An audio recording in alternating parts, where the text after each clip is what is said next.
These are the notes for AP Calculus on the topic of analyzing the graph of the velocity function and analyzing the graph of the second derivative. So let's first look at analyzing the graph of the velocity function. So if you've got the velocity function here, you can see on this axis we've got time, and on this axis we've got v of t, the velocity. And just recall a definition here. Remember that speed is defined to be the absolute value of velocity. Remember, velocity can be positive or negative because it indicates which direction something is moving, whereas speed is never negative. It just indicates how fast something is going regardless of direction. So here's our graph, and let's see what it says about it here. It says the graph of v of t representing the velocity of a particle moving along the x-axis. So it's moving left and right on the x-axis. On the closed interval consists of one semicircle and 4 line segments as shown above. So let's see that. You can see our one semicircle and 1, 2, 3, 4 line segments right there. All right, so then part A says at what times in the interval 0 to 20, if any, so there might not be any, does the particle change direction? Okay. So remember, what direction something goes is determined by the velocity and the sign of it, being positive or negative. So what we can do, since we have the graph of velocity instead of the equation, is actually draw a number line directly underneath the graph. So let's go ahead and do that. A number line there. And as always, whenever you use a number line here, always label what it represents here. In this case, it represents velocity, v of t. And the question is, well, to draw our number line, see where it's positive, what are we going to be looking at? So this is the velocity already, right? So whenever the graph is the same as your number line, this is v of t, our number line is v of t, you're just going to be looking at whether it's above or below the, in this case, t-axis. So you're going to be looking at the y values.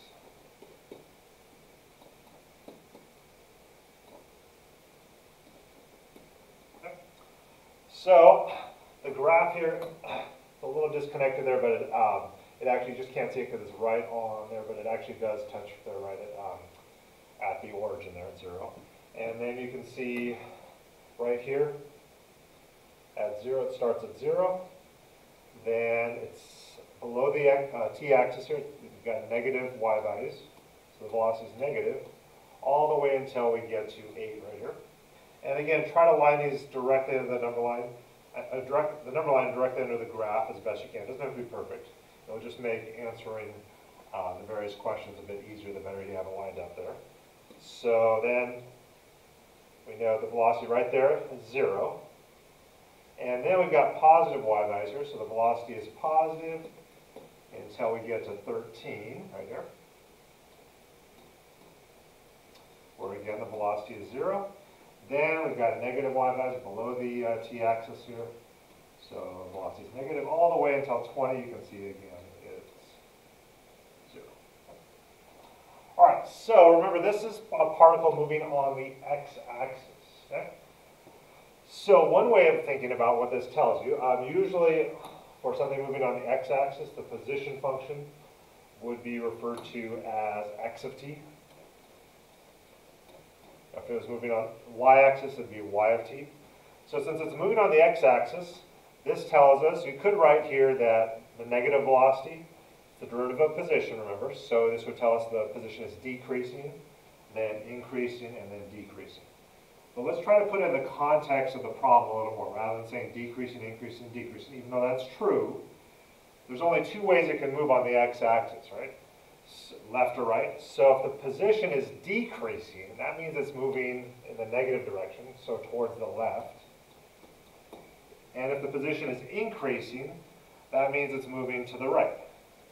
So it's probably a little easier, rather than writing decreasing, increasing, and then decreasing, to write left, right, left in the context to show which direction the particle is moving. Now if this had been the y-axis, I would have called this y of t. And then it would have to move either up or down, and negative would be decreasing the position, then it would be down, positive would be increasing up, and then down if it was the y-axis. And remember, we wanted to know in part A, when does the particle change direction? So from 0 to 8, it's moving left, and then right at 8, Notice it switches and then moves right. So 8, it changes direction. And also at 13, it switches from moving right to moving left. Now 0, we don't necessarily know it changes direction there. Usually we don't have negative times anyway.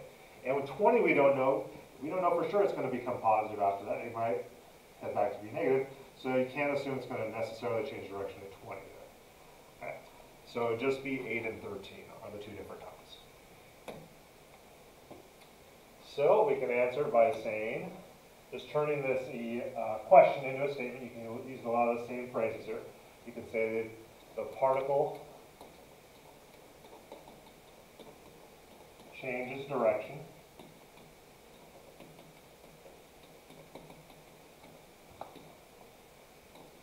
at t equals, well, sometimes they give you units for time, but notice this one they didn't. So, and they oftentimes don't on the particles moving on the x or y axis. So we don't have to specify the units for time. We don't know if it's seconds or minutes because they don't tell us.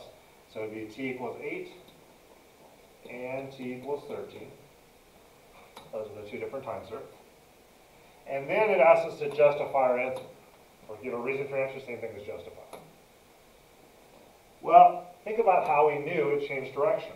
What was happening with v of t, the velocity? Notice it was changing from negative to positive here and from positive to negative here. So the key is the velocity was changing sign. So that's how we justify it. So you say since v of t changes sign,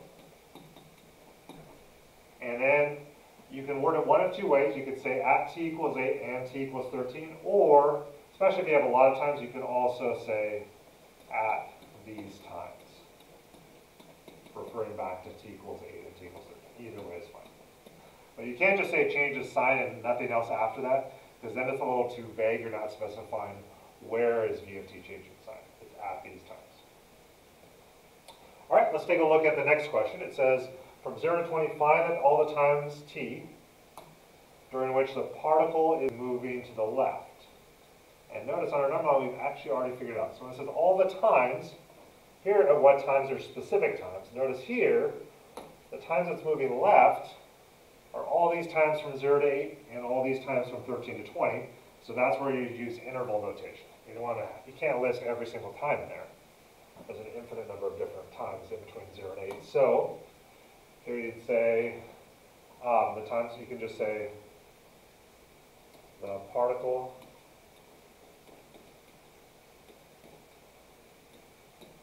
is moving left on 0 to 8, and then the other interval would be 13 to 20. Or you could write 0 less than t less than 8, and then 13 less than t less than 20 if you want to use an equality notation. Notice this one didn't ask you to justify, but if it did, well, let's think about why it moved left. Why we knew it was moving left was because the velocity was negative. So that's how you would justify it. If it asked, you could say since v of t is negative or v of t is less than 0 on these intervals. All right, then parts C and D both deal with the speed. It says, is the speed of the particle increasing or decreasing at time 12 in part C and at time 2 in part D, and then give a reason for your answer. So, for speed, we need to know both the velocity and the acceleration. And remember comparing their signs. If velocity and acceleration are the same sign, both positive or both negative, remember that's causing the speed to increase. If they're opposite signs, then that causes the speed to decrease. And I'll show you graphically after we figure it out, so you can see exactly why that works. Okay? But first, we're going to draw another number line underneath here, kind of like we did when we had the first derivative graphs. We did 2 number lines, because it's really the same idea. V of t is the first derivative of position. It's just, this is an applied context as opposed to an abstract type of problem. All right, so there's our number line, and this time we'll label it A of t for acceleration. And you just have to remember the relationship between these. Acceleration, it's the second derivative of position, but it's just the first derivative of velocity, which is what we have the graph of. And remember, another word for the derivative is rate of change. Another word for that is the slope. So now, because we have velocity, acceleration is the derivative or slope of that. So that's what we're going to be looking at, the slope, rather than the y values. Okay. So if your number line is the derivative of the graph, you look at the slope. So you can see the slope starts off being negative until we get to 4. And we know it's exactly at 4 because this is a semicircle, it told us. So we know right in between there, that's exactly where it levels off. You can see the slope right there. There'd be a horizontal tangent line at 4, so the slope would be 0 right there. Then the slope is positive, okay, positive slope here, until we get to 8. Notice we've got a corner there. And remember, at a corner or a cusp there, when there's an abrupt change in the slope, the derivative doesn't exist, or the slope here does not exist. So right here at 8, you could put dne for does not exist. Then the slope after that keeps staying positive all the way until 11 right here. So let's mark 11 on there. Slope is positive. But again, we've got another corner, an abrupt change in slope. There's no way you can draw the tangent line at 11 there. So the slope again, or which is the acceleration here, does not exist again. Then the slope is negative all the way until 15 here.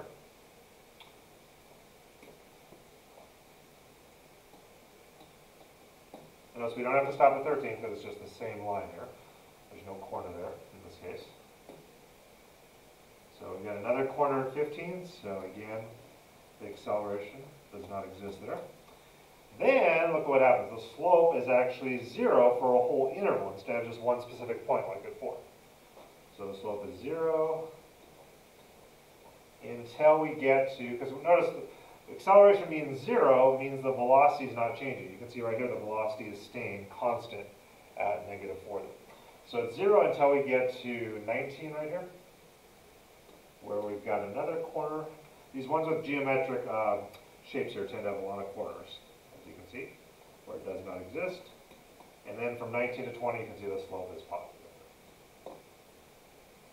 All right, now let's look at those specific times it asked us about. And these are both number lines together.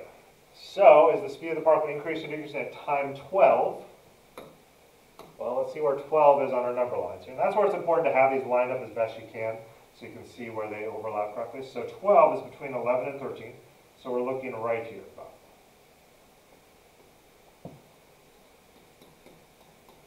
So notice at time 12, we can see the velocity is positive and the acceleration is negative. They're opposite signs, it's velocity and acceleration. That means speed is decreasing. So again, we can change this question into a statement. We can say at t equals 12, the speed of the particle is decreasing. Make sure you say the speed of the particle is decreasing. Occasionally I'll see students write down the particle is decreasing. That doesn't make any sense. That would mean like the particle is getting smaller or something. So it's the speed of the particle is decreasing. Basically it's slowing down. That's another way of saying that.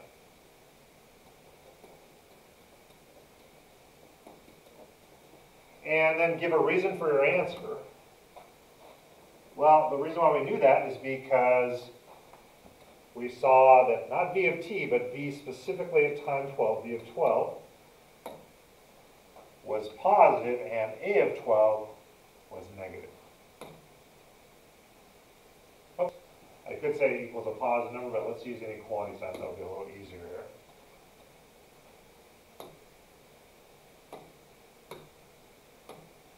So v of 12 is greater than 0, positive, and a of 12 is less than 0. Negative.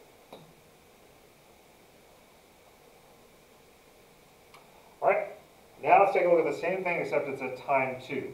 So let's find where that is on our number lines here. So 2, right in here between 0 and 4.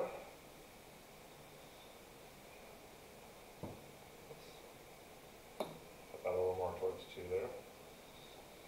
Okay, so there's about t equals 2 right there, between 0 and 4. And you can see this time velocity is negative and acceleration is also negative. So this time, velocity and acceleration are the same sign. They're working together. That's going to cause the particle to speed up, to go faster. And the speed is increasing. So we can word this in a similar way. We can say at t equals 2, the speed of the particle is increasing. And oops, I just realized on the previous problem I forgot to add the word since there. So let's not forget on this one. Let's make it an actual sentence here. Since, so you'd say since. This time we found they're both negative at time 2, so v of 2 is less than 0 and a of 2 is also less than 0. All right, so before we go on to the next problem, let's take a look and see, to help you develop your understanding of why this works here. It's a little hard to see when we do it with the equations, but when you have the graph of velocity, it actually makes it easier to see why our answers here would make sense. Why they have to be, velocity and acceleration being the same sign means speed is increasing, and why velocity and acceleration being opposite signs means speed is decreasing. And we can do that by actually graphing speed. So here's v of t's graph, right? And speed, remember, is the absolute value of velocity. And remember, absolute value, it only changes negative numbers. It leaves positive numbers alone, right? And 0 as well. So if we want to try to graph speed here, this is v of t right here. This is v of t. Let's graph speed, right? The absolute value of v of t, okay? So all these negative values here, absolute value of those would make them positive. You can see 4 is at negative 4, so that negative 4 is going to become positive 4 right here. And we're just going to draw a sketch here. Doesn't have to be perfect. Just draw the semicircle that goes through 4, 4 right there. Best you can. So it's going to flip all these negative values up to be positive values here. These are already positive values, so the absolute value has no effect on them, right? So speed and velocity are identical for all these values. But then again, velocity becomes negative, so let's take these one segment at a time here. All these negative values, again, are going to flip up here above the t-axis and become positive values. The absolute value changes the negatives to positive. So 15, notice, is at negative 4, so it's going to switch up here to positive 4. And draw a line that connects those. Then over here, 19's at 4, so negative 4, so that's going to flip up here to positive 4 as well. And there's a horizontal line up. All these negative 4's become positive 4 up here.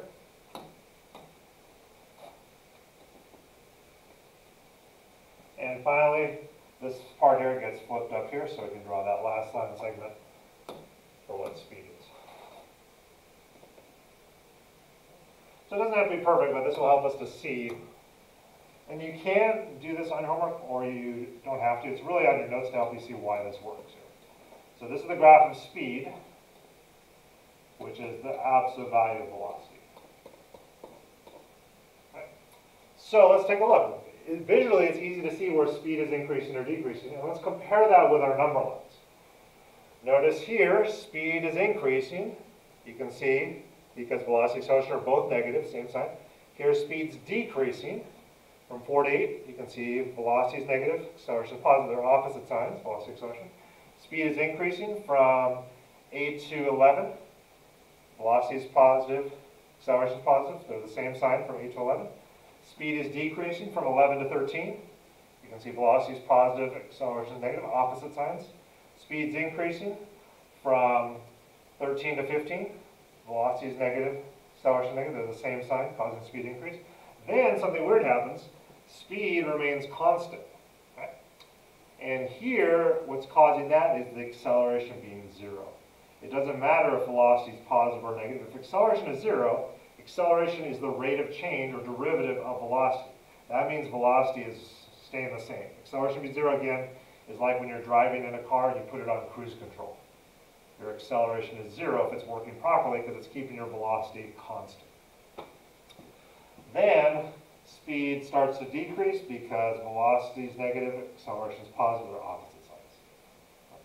So hopefully that helps you see in kind of loose proof of why that actually works here when you see it graphically here. All right, so that's the first topic. The next topic we're going to go over is how do you analyze the graph of the second derivative? We've looked at the first derivative before, but what if it's the graph of the second derivative already? So there's not as many things they can ask about this, but there are a few things. Okay? It says the graph above represents f double prime, the second derivative of the function, on the interval -8 to 8. Okay? And part A says state the intervals on which the graph of f is concave up. Okay? So remember, this is not the graph of f, this is the graph of the second derivative. So again, what we're going to use to help our analysis is our good old number line. So let's go ahead and draw that again right underneath the graph, like that.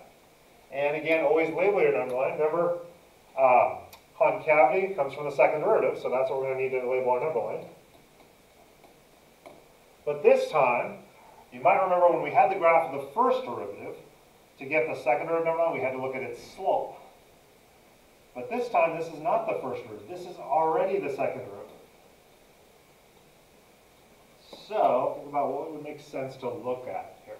If it's already the second derivative, just like when this one was already the velocity, when the graph and the number line are exactly the same thing, represent the same thing, you're just looking at the y-values. That's it. Because this is already is the second derivative. If you did accidentally look at the slope, what you'd actually be getting a number line for is the third derivative. Because the slope or derivative of the second derivative is f triple prime x, the third derivative. But we don't need that here. We don't need the third derivative. We just need the second derivative. So the y values, you can see, start off being negative. They're below the x-axis until we get to -5 right here, where it's 0. But then they stay negative all the way until 0 right there. Then they become positive above the x-axis here, all the way until 6, and then back to negative. So remember what the second derivative tells us about the original function, f of x. When the second derivative is negative, the original function is concave down, still negative, concave down, positive, concave up, back to negative, concave down. So now we can state the intervals on which f is concave up. So we can say f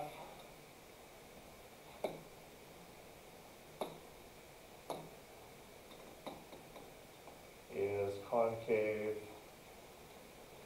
up on, there's just one interval from 0 to 6. Notice it didn't say to justify. If it did, you would just say since f double prime of x is greater than 0. And for part B, it says state the intervals on which the graph of f is concave down. So you can say f is concave down on, notice it starts at -8. Now you could stop at -5. However, because it's 0, you don't have to. It stays, because it stays negative, so you could go from -8 all the way to 0. Or if you did split it up, -8 to -5, -5 to 0, that's okay too. It's just when it's 0, you don't have to split up the intervals if it doesn't change sign. Where you would have to if this was undefined. Then you would have to split the intervals at -5. And there's one other interval, notice, from 6 to 8. Be careful not to go to infinity, because remember the graph, we only know it goes from -8 to 8. We don't know what's happening beyond those values. Okay, so just be from 6 to 8. And again, if you had to justify it, doesn't ask it here, you just say since f double prime of x is less than 0 on these intervals. And finally, it says for what values of x does the graph have a point of inflection? Justify your answer. So remember, points of inflection, those happen when the graph changes concavity. So you can see it doesn't change concavity at -5, so that's not a point inflection, it stays concave down. It's 0, it goes from concave down to concave up, so that is a point of inflection. Again, this is not an official abbreviation, just for number line purposes, point of inflection. And 6, it changes from concave up to concave down, so that's also a point of inflection. So we've got 2 of them, right? So we can say F has points of inflection, or inflection points, same thing.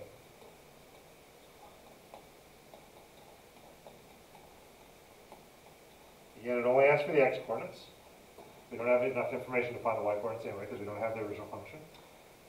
So you could say at x equals 0 and x equals 6. And then to justify our answer, well, let's think about how do we know those are points of inflection? You might think we can say because the concavity switches. While that's true, they want you to be a little more specific in referring to the second group, because that's what told us the concavity switch, right? So you'd want to say since f double prime of x changes sign,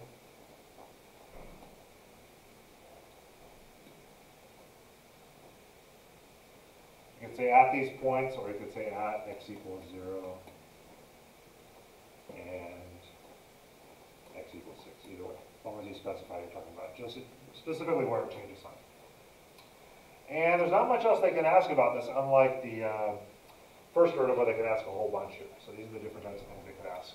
You could figure out with the graph of the second derivative. And that concludes the notes for AP Calculus on the topics of analyzing the graph of the velocity function and analyzing the graph